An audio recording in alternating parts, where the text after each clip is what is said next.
오늘 우리에게 주시는 하나님의 말씀은 시편 146편 1절에서 10절까지의 말씀입니다. 할렐루야, 내 영혼아 주님을 찬양하여라. 내가 평생토록 주님을 찬양하며 내가 살아있는 한 내 하나님을 찬양하겠다. 너희는 힘있는 고관을 의지하지 말며 구원할 능력이 없는 사람을 의지하지 말아라. 사람은 숨 한 번 끊어지면 흙으로 돌아가니 그가 세운 모든 계획이 바로 그날로 다 사라지고 만다. 야곱의 하나님을 자기의 도움으로 삼고 자기의 하나님이신 주님께 희망을 거는 사람은 복이 있다.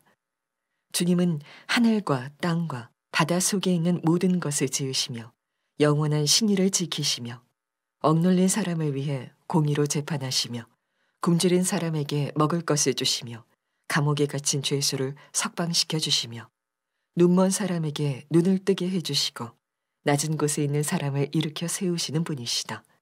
주님은 의인을 사랑하시고 나그네를 지켜주시고 고아와 과부를 도와주시지만 악인의 길은 멸망으로 이끄신다. 시온아, 주님께서 영원히 다스리신다. 나의 하나님께서 대대로 다스리신다.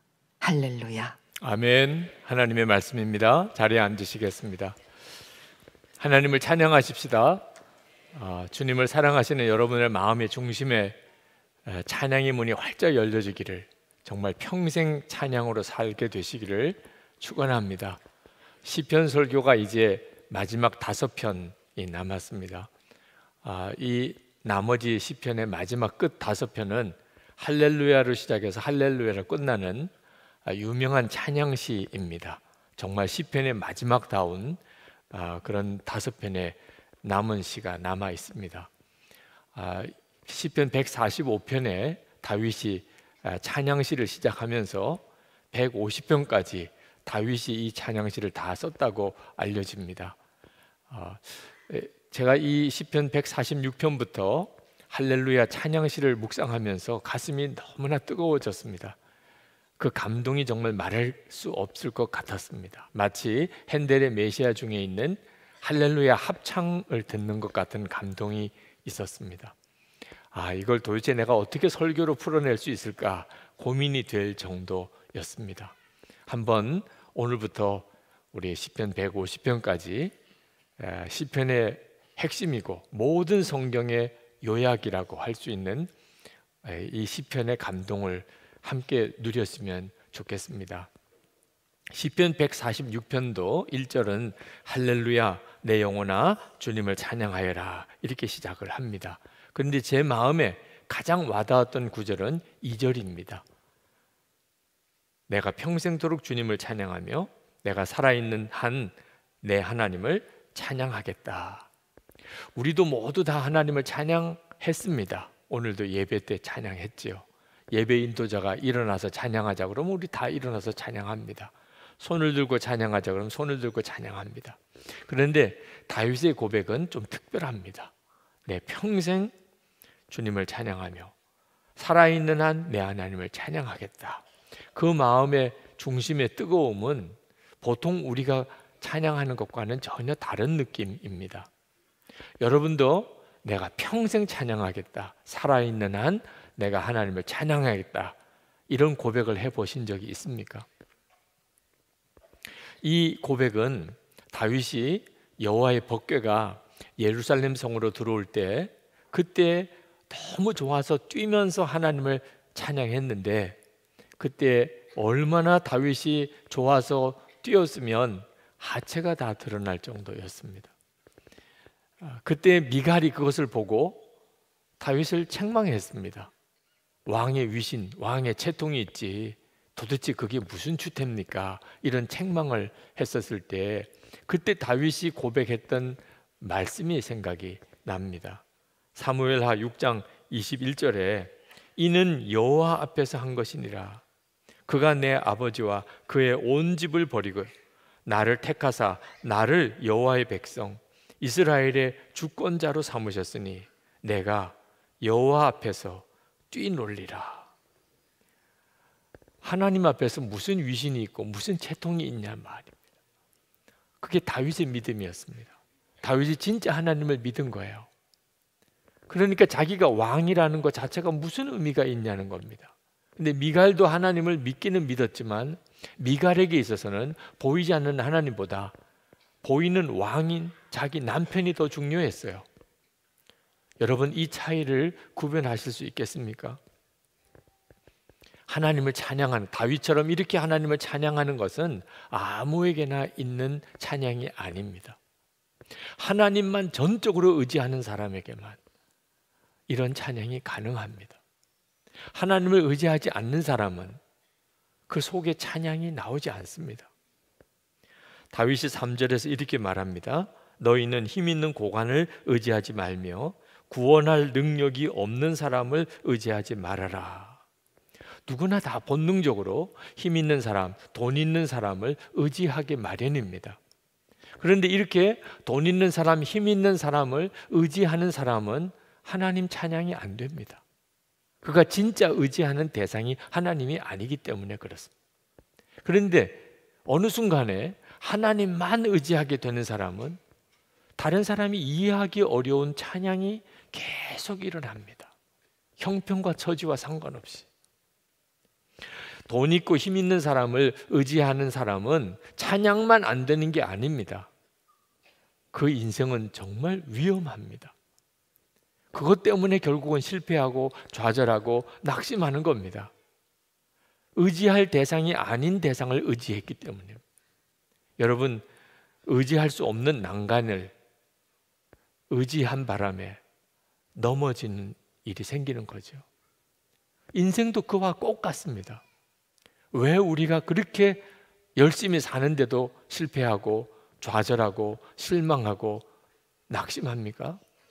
의지할 수 없는 것을 의지하고 살았기 때문에. 4절에 이렇게 말합니다. 사람은 숨 한 번 끊어지면 흙으로 돌아가니 그가 세운 모든 계획이 바로 그날로 다 사라지고 만다. 힘 있는 사람, 돈 있는 사람 실제로는 아무 힘이 없다 그 말입니다.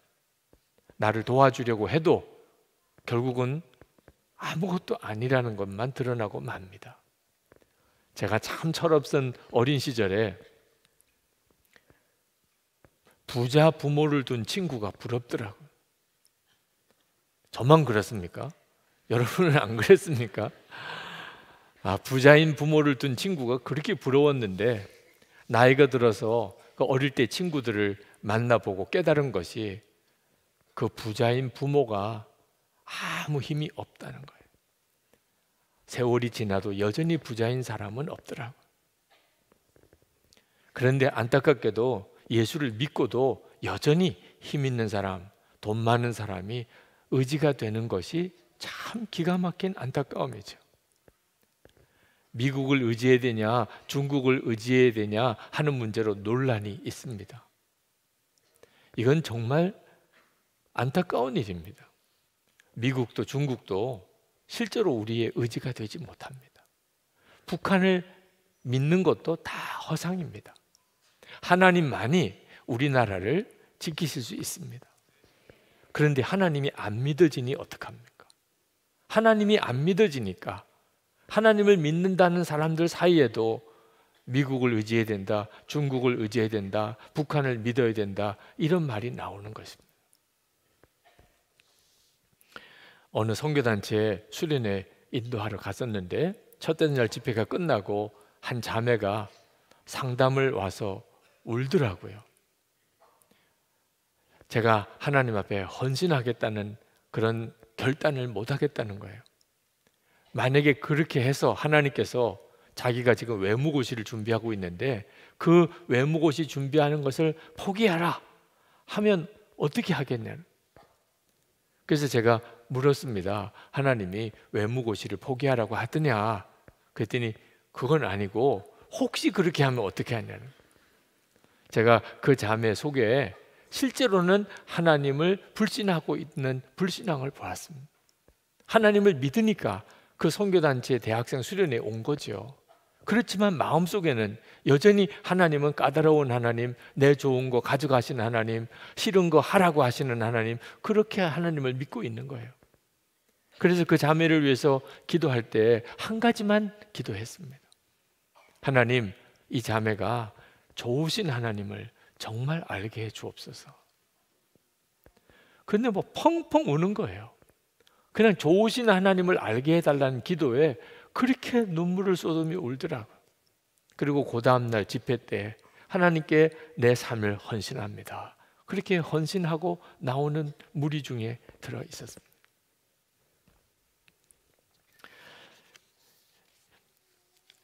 여러분 중에 그런 말 들은 분들도 있을 겁니다.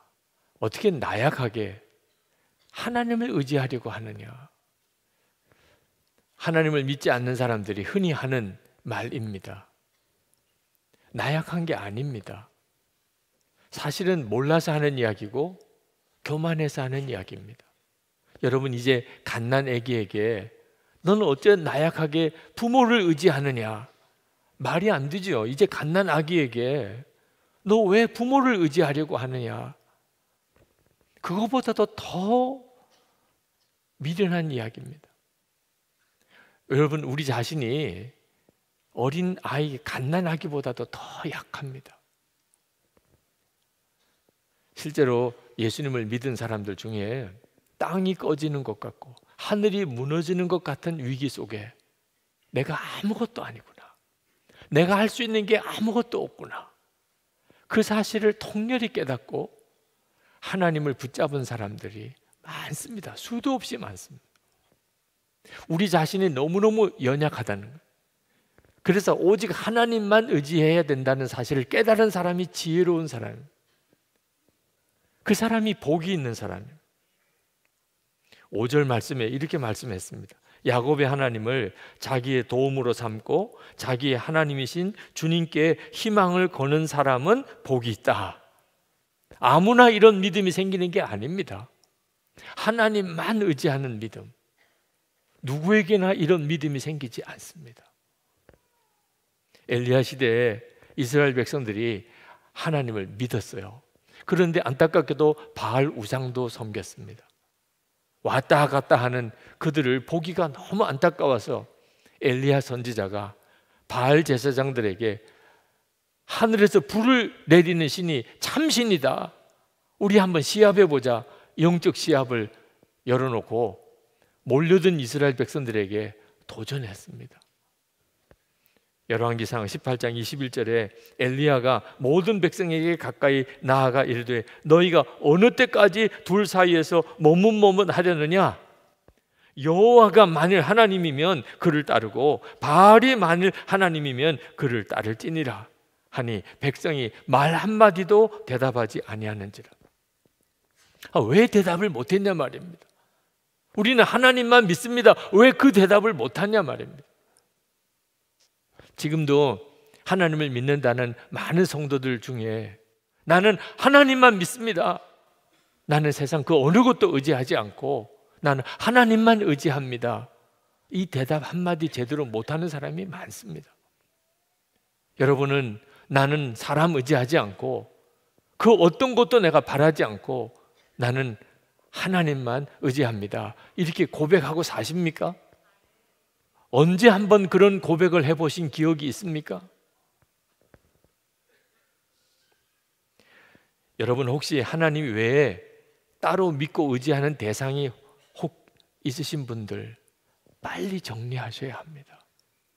그것 때문에 결국은 무너지는 겁니다. 그것 때문에 실망하고 좌절하고 낙심하고 방황하는 겁니다. 하나님이 정말 믿고 의지할 만큼 그런 하나님인지 내가 실제로 체험을 못했으니 그런 거 아닙니까? 여러분, 성경책이 있지 않습니까? 여러분 집에 적어도 한두 권씩은 다 있으실 겁니다. 이 성경책은 성경에 있는 말씀을 읽으라고 주신 것입니다. 여러분이 성경책을 펴서 읽기 시작하면 천지를 지으신 하나님, 진짜 우리가 믿을 대상이 되시는 하나님, 지금도 살아계신 하나님, 우리를 사랑하시는 하나님에 대한 증언이 계속 나옵니다. 성경 말씀만 읽기 시작해도 하나님만 의지하는 것에 대해서 우리 속에 역사가 일어납니다. 여러분, 진리를 결론 삼는 신앙이 있어야 합니다. 이것은 제가 부끄럽게도 그러지 못한 삶을 살면서 깨달은 것입니다.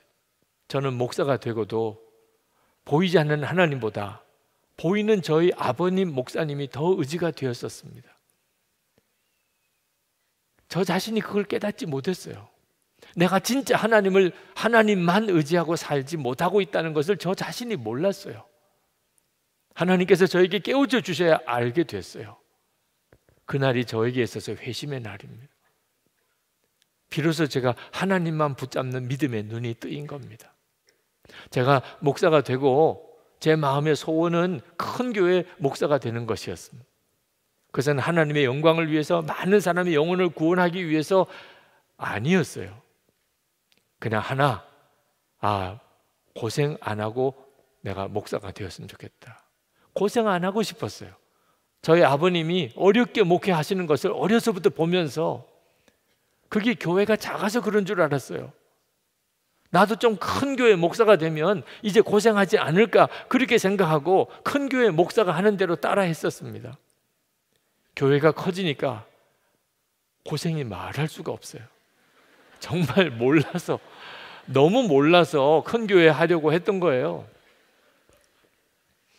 큰 교회, 어떻든지 큰 교회 교인 수가 어떻든지 많아져야 된다고 생각하며 애를 쓰고 큰 교회 목회하시는 목사님 따라 해보니까 실제로 교회는 성장을 했어요. 그렇지만 제 마음의 영혼은 더욱 피폐해져 갔어요. 이해할 수가 없었어요. 끝도 없었어요. 도대체 교인이 몇 명이 돼야 만족을 하는 겁니까? 끝도 없었어요. 계속 교만과 열등감에 널뛰게 하는 것 같았어요. 진짜를 붙잡지 못했던 거죠. 목사에게 있어서 교회를 성장시키는 것이 어찌 나쁜 목표라고 할 수 있겠습니까?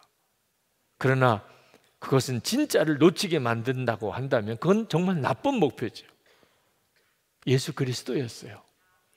정말 붙들어야 될 분은 살아계신 주님, 그 주님을 붙잡아야 된다는 것을 저는 너무 늦게 깨달았어요. 그래서 지금 안타까운 마음으로 많은 목회자들 만나서 주님만 따라가시라고, 24시간 주님과만 동행하시라고 예수 동행 운동을 하고 있는 것입니다. 저는 처음에 목회를 배울 때 먼저 목회하시는 선배 목사님, 큰 교회 부흥시키신 목사님, 그분들을 보고 목회를 배웠어요. 그런데 처음 교회를 시작했던 베드로 사도 바울, 그들은 도대체 누구로부터 목회를 배웠을까요? 먼저 목회한 분이 없어요. 신학교 교수님이 자상하게 목회를 가르쳐 주지도 않아요. 도대체 그분들은 누구에게서 목회를 배웠죠? 예수님이셨어요. 그분 안에 계신 주님이 교회를 세워나가는 모든 길을 이끌으셨어요. 그래서 교회가 세워지고 나면, 그러면 그 교회를 주님께 맡기고, 그리고 자기는 또 다른 지역에 가서 또 다른 교회를 개척했어요. 그게 바로 초대교회였고 그 기록이 성경에 나와 있어요. 주님만 믿고 의지하면 돼요.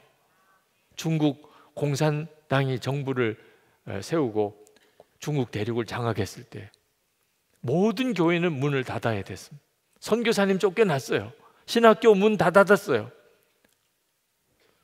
목사님들은 다 감옥에 갇혔어요. 어떻게 교회가 설 수 있었어요? 다 교회는 없어지고 교인도 다 없어졌을 거라고 생각했어요. 그런데 30년 지나서 중국의 문이 열렸을 때 깜짝 놀랐어요. 전 세계가 놀랐어요. 중국 교회는 여전히 살아있었고 오히려 더 부흥하고 있었어요. 어떻게 그게 가능하죠? 예수님 때문이었어요. 그들과 함께, 여전히 함께 계시는 예수님. 선교사는 쫓겨났고 목사는 감옥에 갔지만 주님은 그들과 함께 계셨어요. 그리고 성경을 보면서 그들은 여전히 교회로 모였고 오히려 더 전도가 되었습니다. 오늘 이 시간 주님은 저와 여러분에게 동일하게 도전하고 계십니다. 성경은 하나님이 누구신지를 분명히 증거하고 있습니다. 6절부터 9절까지입니다. 주님은 하늘과 땅과 바다 속에 있는 모든 것을 지으신 분입니다. 영원히 신의를 지키시는 분이십니다. 억눌린 사람을 위해 공의로 재판하시는 분입니다. 굶주린 사람에게 먹을 것을 주십니다. 감옥에 갇힌 죄수를 석방시켜 주십니다. 눈먼 사람에게 눈을 뜨게 해주십니다. 낮은 곳에 있는 자들을 일으켜 세우십니다. 의인을 사랑하시고 나그네를 지켜주시고 고아와 과부를 도와주십니다. 악인의 길은 멸망으로 이끄십니다. 이런 하나님을 의지하지 않고 누구를 의지하고 살 것입니까? 하나님은 영원하신 하나님이십니다. 10절에 시온아, 주님께서 영원히 다스리신다. 나의 하나님께서 대대로 다스리신다. 성경이 말하는 말씀이 진짜 진리라면, 적어도 성경은 진리를 기록한 책이라고 진짜 믿는다면 우리에게 필요한 게 뭡니까? 하나님과의 관계뿐이죠. 하나님과의 관계가 올바로 되고 전적으로 하나님만 의지하는 그 삶을 사는 것이 가장 잘 사는 길 아니겠습니까? 파라과이 선교사로 떠나는 김정옥, 김현희 집사님 오늘 파송 예배 드립니다. 여러분, 파라과이 선교사로 떠나는 이 두 집사님이 행복해 보입니까? 불쌍해 보입니까? 하나님을 전적으로 의지하는 믿음이 있느냐 없느냐에 따라 전혀 다르게 보입니다. 하나님만 전적으로 의지하는 믿음이 있는 사람에게는 행복하게 보이죠. 야, 어떻게 저렇게 귀한 결단을 할 수 있을까? 그러나 실제로는 하나님만 의지하고 살지 못하는 분, 힘 있고 돈 있는 사람 은근히 의지하고 사는 분, 아유, 불쌍해서 어떻게 그렇게 보이는 거예요. 물론 파라과이에 가서 힘든 일이 많으실 겁니다. 여러분의 기도가 필요해요. 그런데 솔직히 이야기해 봅시다. 파라과이에 안 가고 한국에서 살면 고생 안 합니까? 여기서는 그냥 고생 안 하고 삽니까? 문제는 고생하냐 안 하냐가 아닙니다. 진짜 가치 있는 고생을 하는 거죠. 하나님 앞에 섰을 때, 그때 너 수고했다, 너 정말 잘했다, 그런 칭찬을 받을 생각을 하니 행복한 거죠. 여러분 모두가 다 선교사로 갈 수는 없겠지요. 하나님이 그렇게 이끄시지는 않으시는 것 같아요. 그렇지만 선교사의 마인드를 가지고 사는 것은 우리 모두가 똑같습니다. 파라과이로 가든 한국에서 살든 우리는 선교사의 삶을 사는 거예요. 여러분 한번 생각을 바꾸어 보세요. 내가 한국의 선교사다. 하나님이 나는 이 한국의 선교사로 살라고 하셨다. 여러분이 그 사실을 분명하게 붙잡으면 갑자기 모든 상황이 다 달리 보입니다. 내가 파라과이로 가든 내가 한국에서 살든 나는 선교사야. 그러면 모든 게 감사하고 모든 게 다 귀합니다. 무엇보다도 하나님만 전적으로 의지하는 마음이 너무나 자연스럽게 생깁니다. 여러분이 만약에 파라과이로 선교사를 가면 어떻게 사시겠습니까? 하나님만 전적으로 의지하게 될 것입니다. 우리가 믿는 하나님은 성경책에만 기록된 하나님 아닙니다. 지금 우리 가운데 계십니다. 우리를 위해서, 저와 여러분을 위해 십자가에 죽으신 주님, 2000년 전 사건이 아닙니다. 그 주님은 지금 저와 여러분 안에 거하고 계십니다. 우리가 믿고 의지하는 하나님은 절대로 막연한 하나님이 아닙니다. 우리 안에 거하시면서 실제로 우리의 삶을 이끄십니다. 그래서 오늘 우리가 여기까지 온 겁니다. 주님이 이끌지 않았으면 여기 올 수 있는 사람 아무도 없습니다. 여러분, 만물을 창조하신 하나님이 여러분을 사랑하시고 여러분 안에 거하신다는 것을 정말 믿게 되면, 그러면 하나님만 의지하고 살 수밖에 없잖아요. 주변에 도울 사람이 한 사람도 없습니까? 절망하지 마시기 바랍니다. 기도밖에는 할 수 있는 일이 없습니까? 슬퍼하지 마시기 바랍니다. 누구든지 다 그런 과정을 통하여 하나님만 의지하는 법을 배웠습니다. 누구나 다 그랬습니다. 다윗이 시편 23편에서 여호와는 나의 목자시니 내게 부족함이 없으리로다. 나의 잔이 넘치나이다. 그렇게 고백을 했습니다. 그가 진짜 하나님을 믿었기 때문에 그렇게 고백할 수 있었어요. 하나님을 정말 믿지 않는 사람은 이렇게 고백이 안 됩니다. 내게 부족함이 없으리로다. 내 잔이 넘치나이다. 이런 고백이 안 돼요. 세상적으로 볼 때는 다윗과 비교할 수 없이 그렇게 편안하고 온갖 호강, 부귀, 영화를 다 누렸던 솔로몬, 그는 마지막에 어떻게 고백했는가? 전도서 1장 2절에 헛되고 헛되며 헛되고 헛되니 모든 것이 헛되도다. 그런데 다윗은 산전수전 겪고 죽을 고비 수없이 넘겼던 사람입니다. 그런데 그 다윗은 내게 부족함이 없으리로다.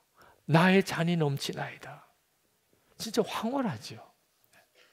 하나님만 믿고 의지하는 것이 정말 엄청난 복입니다.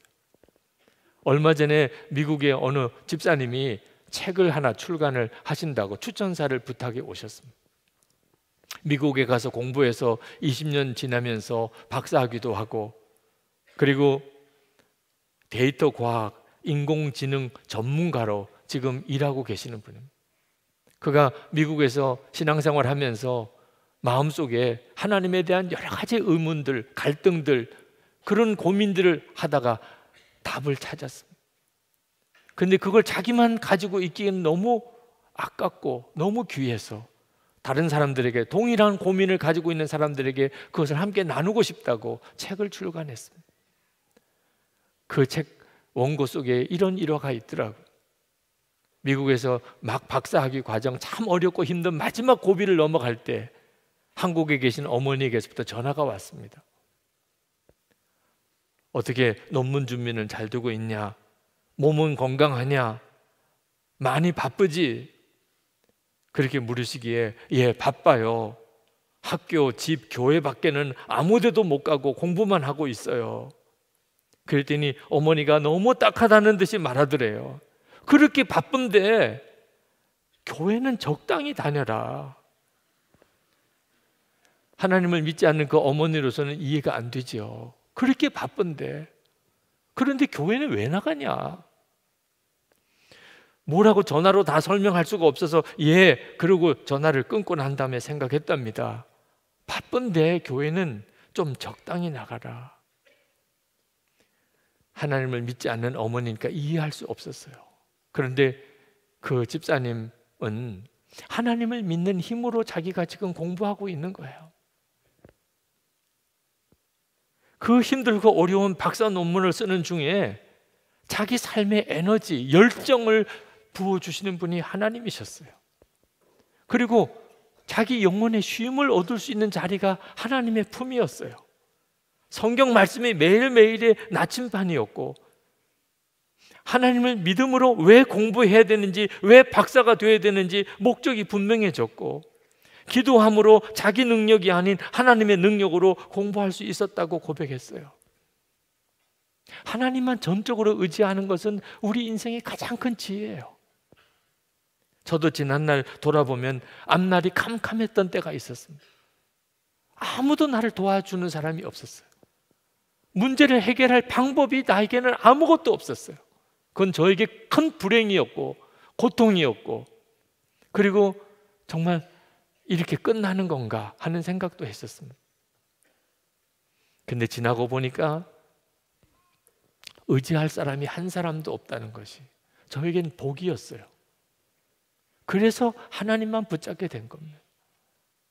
만약에 제게 의지할 자가 있었다면 저는 하나님 붙잡지 못했을 거예요. 어느 성도가 고백했습니다. 그 해는 정말 절망이었습니다. 집에 왕진원 한의사가 먹고 싶은 거 편안하게 먹으라고 했습니다. 살 날이 얼마 남지 않았다고요. 그때 아무 말 하지 않고 저는 교회로 갔습니다. 그리고 하나님만 의지했습니다. 그때가 30세, 지금은 69세입니다. 건강하게 잘 먹고 지냅니다. 저는 지금도 하나님께 의지하고 삽니다. 하나님을 누가 찬양할 수 있는 거죠? 평생 하나님을 찬양하고 살아있는 동안 늘 하나님을 찬양할 그런 믿음은 도대체 누구에게 일어나는 거죠? 하나님만 전적으로 의지하는 사람. 찬양은 하나님과의 관계가 어떤지를 보여주는 가장 중요한 징표입니다. 하나님을 아는 지식만으로는 영원히 하나님을 찬양하게 되지 않습니다. 오직 하나님만 전적으로 의지하는 사람, 그 사람은 다른 사람이 이해하기 어려울 정도로 계속해서 하나님에 대한 찬양이 솟아납니다. 여러분, 하나님만 의지하게 되시기를 축복합니다. 하나님만 의지하는 사람은 마음의 염려의 묶임이 풀어집니다. 두려움과 근심의 무거운 짐이 다 벗겨집니다. 우리가 하나님만을 의지하기 시작하면 우리나라에 새 부흥이 일어납니다. 여러분이 하나님을 의지하겠다고 하는 결단만 하기만 해도 여러분의 마음속에 하나님이 역사하기 시작합니다. 오늘 일부 예배 때 정말 하나님만 의지하기로 작정하신 분, 그동안에는 내가 솔직히 하나님만 의지하지 못했습니다. 나도 모르는 사이에 힘 있는 사람, 돈 있는 사람 바라보고 부모, 형제, 자식들을 바라보고 그렇게 살았습니다. 이제는 하나님만 의지하겠습니다. 그렇게 결단하시는 분 일어나라 그랬더니 다 일어나더라. 그래서 여러분에게 말씀을 드립니다. 진짜 하나님만 의지하지 않았었다는 사람만, 솔직히 나도 모르는 사이에 힘 있는 사람, 돈 있는 사람, 그런 사람 의지하고 살았습니다. 하나님만 의지하고 살았다고 말할 수가 없습니다. 그래서 내 인생이 이렇게 뒤틀린 것 같습니다. 이제는 진짜 하나님만 의지하겠습니다. 그런 분만 일어나시기 바랍니다. 한 10사람 있을까 싶은 생각이 듭니다. 정말 하나님, 주님은 다 아시잖아요. 제가 하나님만 의지했느냐? 솔직히 그 답을 할 수가 없습니다. 그래서 제 속에서는 다윗과 같은 찬양이 터지지 않는 모양입니다. 이제는 진짜 정말 그렇게 해보겠습니다. 사람은 내가 받은 복을 흘려보내는 대상이지 내가 그 사람을 의지해서 뭔가 도움을 받을 존재가 아니라는 사실을 주님 이제 고백합니다. 어떤 사람이든지 저는 그 사람에게 내가 누리는 복을 흘려보내는 사람이 되겠습니다. 하나님만 의지하며 그렇게 평생을 주님을 찬양하며 살아보겠습니다.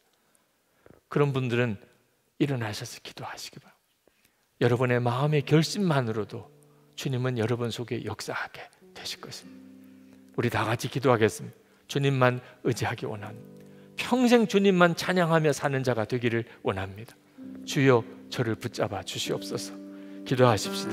은혜와 사랑이 충만하신 하나님, 놀라우신 하나님의 은혜를 감사합니다. 오늘도 주님의 은혜 안에 사랑하는 성도들을 이렇게 세웠습니다. 하나님만 전적으로 의지하고 주님만 믿습니다. 주님만 바라봅니다. 나의 주 나의 하나님, 그일과 은혜로 좋아하신 하나님, 역사하신 하나님, 오늘도 주의 은혜 가운데 주의 사랑하는 성도들을 붙들어 주소서. 하나님의 놀라우신 은혜 가운데 살게 하소서. 살아계신 하나님, 지금도 역사하신 하나님, 우리 가운데 일하신 하나님, 주님을 붙잡고 주님만 의지하고 나가게 하여 주옵소서. 아버지 하나님, 우리가 마음에 원합니다. 주의 말씀을 붙잡고 지금도 역사하시는 주님을 의지하여 일어났습니다. 주여 일일이 안수해 주소서. 성령님 친히 역사해 주시옵소서.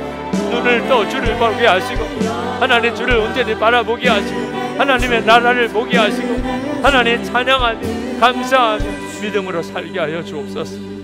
아버지 하나님, 하나님을 믿게 하셔서 오늘 이렇게 교회와 예배 드릴 수 있게 해주시니 하나님 감사합니다. 그러나 하나님 참으로 부끄럽고 또 부끄럽습니다. 하나님만 그렇게 의지가 되지를 않습니다. 자꾸 사람이 바라 보입니다. 힘 있는 사람, 돈 있는 사람 자꾸 의지가 됩니다. 그러느라고 우리의 인생이 이렇게 망가지고 저렇게 실망하고 이렇게 깨어져 있습니다. 오늘 다시 주께서 말씀으로 우리를 일깨우시니 주님 다시 일어납니다. 하나님만 의지하고 살기를 원합니다.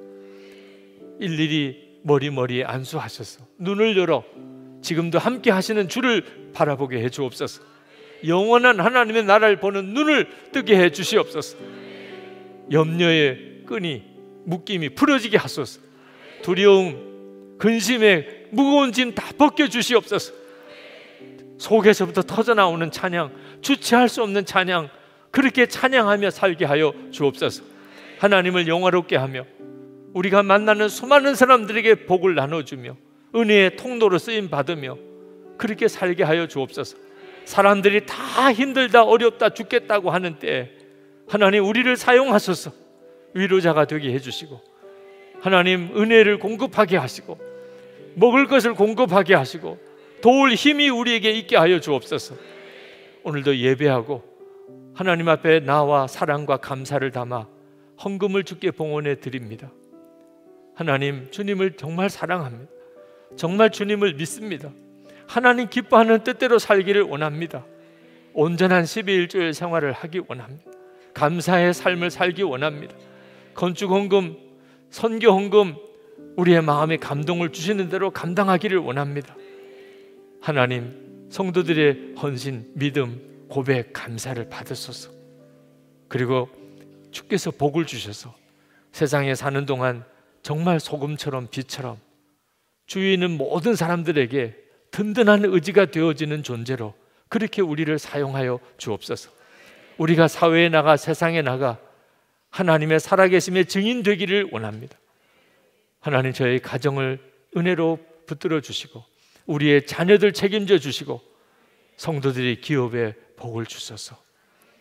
하나님, 북한에 있는 주민들 참 불쌍하고 딱합니다. 속히 복음으로 통일되게 하시고 북한 주민들에게도 진정한 자유를 주소서. 김국기 목사님, 김종욱 목사님, 최충길 선교사님, 장문석 집사님, 날씨가 추워지는 때 저들에게 속히 자유를 주소서. 이제는 석방의 소식을 들려주소서. 선교사님들 하나님의 손에 부탁합니다.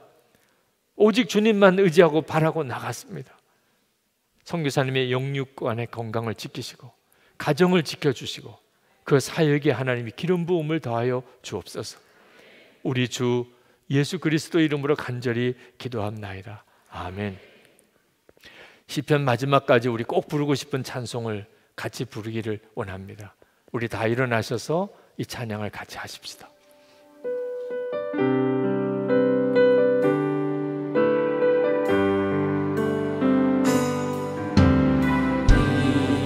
이곳에 생명샘 솟아 눈물 곧장 지나갈 때에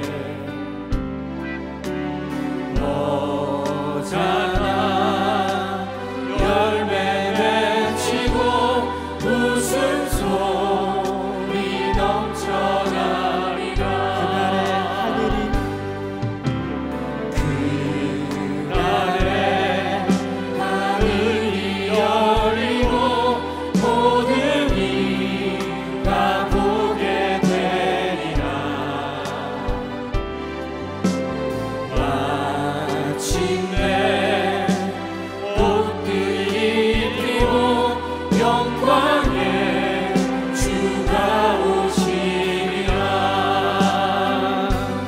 꽃들도 구름도 바람도 넓은 바다도 찬양하라 찬양하라 예수를.